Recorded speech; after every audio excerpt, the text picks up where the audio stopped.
after The Wire, like on my auditions, I started throwing my sides away. First audition, I would go in there and I would throw them away. As soon as I walked out the door, I'll find the trash immediately and I'll look for one, throw them away, before I even get in the car. And then I always told myself, if I get a call back, or if I really have to, if they really want me, I'll just reprint my sides. I didn't have a printer at that time. I didn't have anything like that. So I'll go to Kinko's. I'll go through the hassle if it's really worth it. But I left it all in the room. I'm walking out, hands clean. Let me just move on to the next thing. It's the only way I can kind of disconnect myself from the audition, from the role, and just forget about it and move on.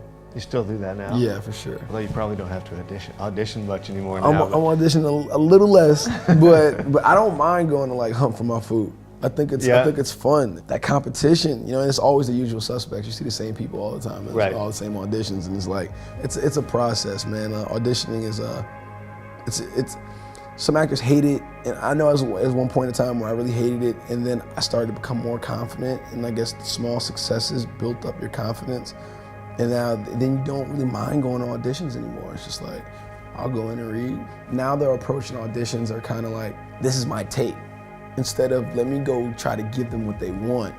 Now your mind state changes to, this is my take, you know.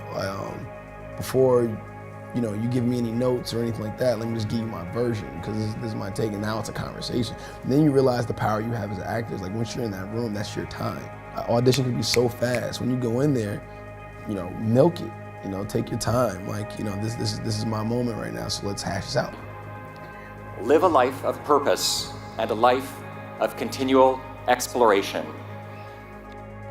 You have an opportunity, a responsibility to leave this world better than how you found it. And you do that by being brilliant, by letting your light shine. And don't worry about anybody else's light. Don't try to compare yours to anyone else's. If you have found that thing, that purpose in life that gives you access to maximum enthusiasm, trust that.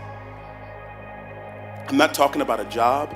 I'm not even talking about a career. I'm talking about a calling. No one is an island unto themselves. We have all benefited from and been supported by the communities which have nourished us along the way. Our families, our friends, our teachers. The easiest way I can think of showing your appreciation for their investment in your human capital is by shining.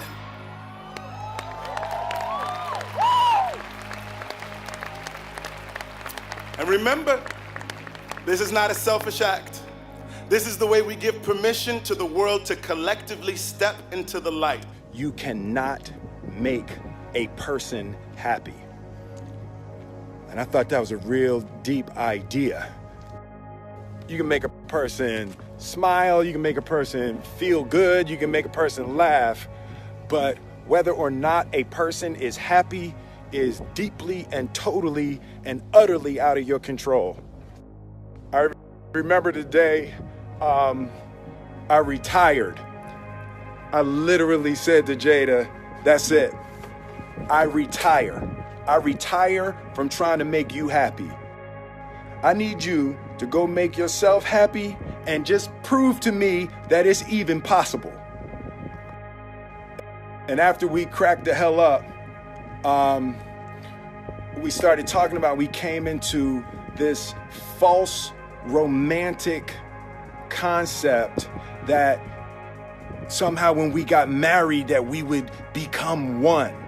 And what we realized is that we were two completely separate people on two completely separate individual journeys, and that we were choosing to walk our separate journeys together.